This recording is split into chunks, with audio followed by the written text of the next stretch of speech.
Ripples of Fate. Chapter 7, First Victory. Bran Stark's breath was taken away. The day he'd waited so long for had finally arrived. The tourney in his father's name had begun. Although Lord Stark himself wasn't as impressed by the proceedings as all his children. Hundreds of pavilions had been erected outside the city walls, and thousands of commoners were gathering to watch the tourney. Bran's eyes widened at everything he saw around him, glittering breastplates bearing various heraldry, enormous horses adorned in gold and silver, the shouts of the crowd, various banners fluttering in the wind, and, of course, the knights themselves, clad in magnificent plate armor.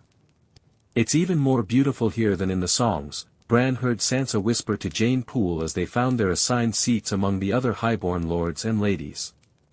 And Bran had to admit, it was one of those rare moments when he agreed with his older sister. Bran's blue eyes darted from side to side, scanning everything around him and whispering to Arya about this or that knight. Before the horn sounded, the murmuring around them died down slightly, and all eyes were now fixed on the herald, clad in yellow and black robes with a crowned black stag on his chest. "Noble lords and ladies of the Seven Kingdoms. Today we are gathered here for a tourney in honor of His Grace's new hand, King Robert, Lord Eddard Stark."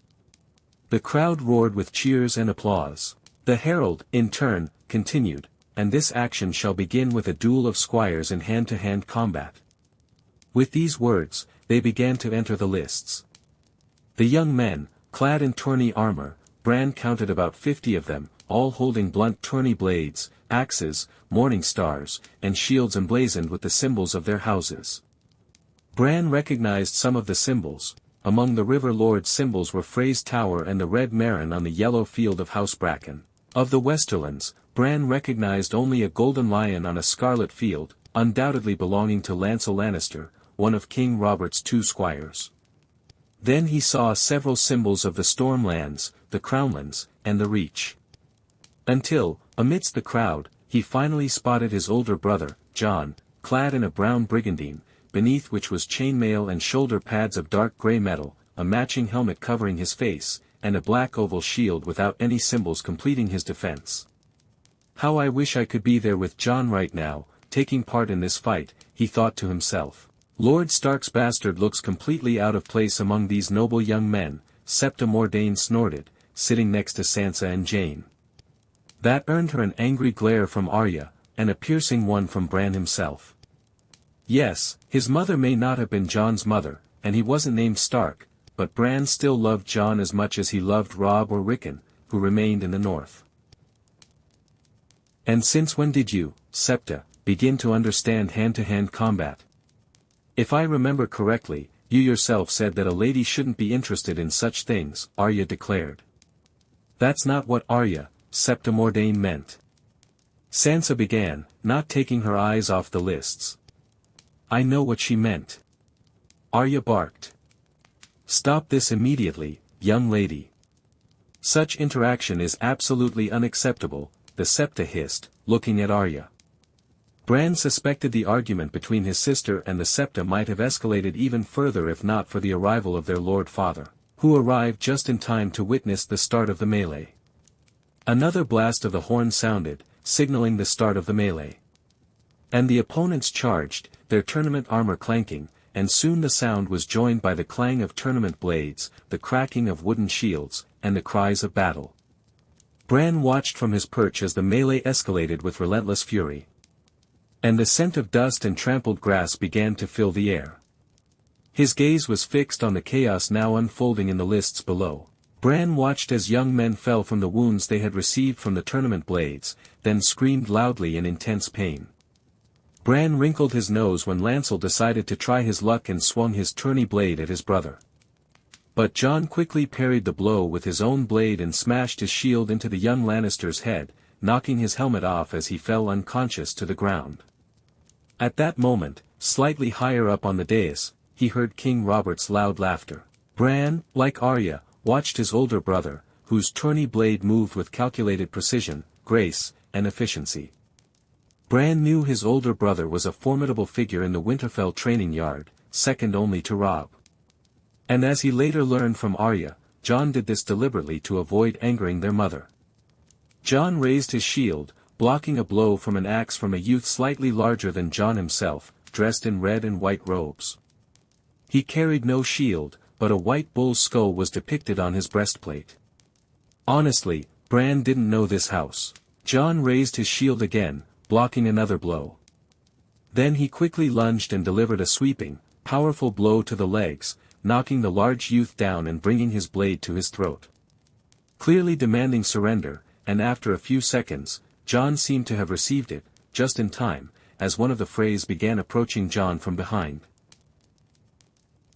John's blade met the youth's blade, parrying it.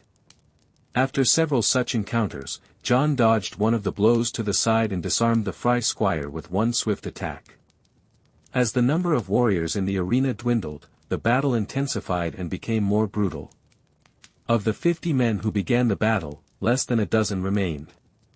Now their armor was covered in dust and dirt, and the symbols on their shields were chipped and cracked from the blows of blades. John. Surrender, John commanded, breathing heavily, a boy slightly younger than himself, wearing the colors of House Thorn, a house of the Crownlands. The boy stared at John for a few seconds through the visor of his helm before growling, "I surrender." John nodded slightly and removed his sword from the boy's throat. At that moment, John was surprised to notice that he was the only one standing on the tourney field. John raised the visor of his helm. At that moment, a herald in the colorful colors of the royal house ran up to him. He took his right hand and raised it aloft.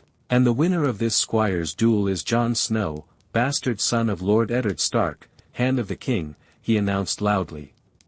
The stands roared with applause, and for a moment his gaze darted to where his family sat.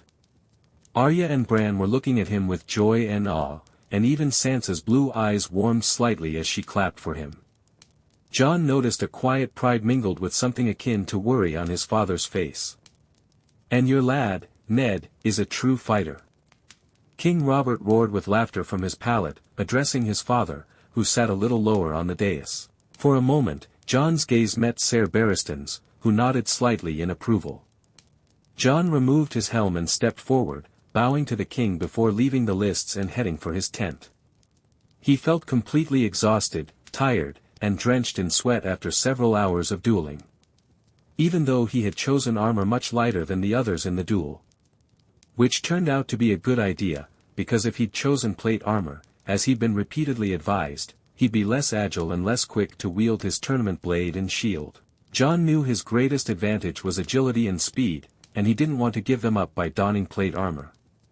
Although there was a risk that if he were struck in the chest by an axe or a Morgenstein, as several of his opponents were wielding today, he'd have a hard time, to say the least.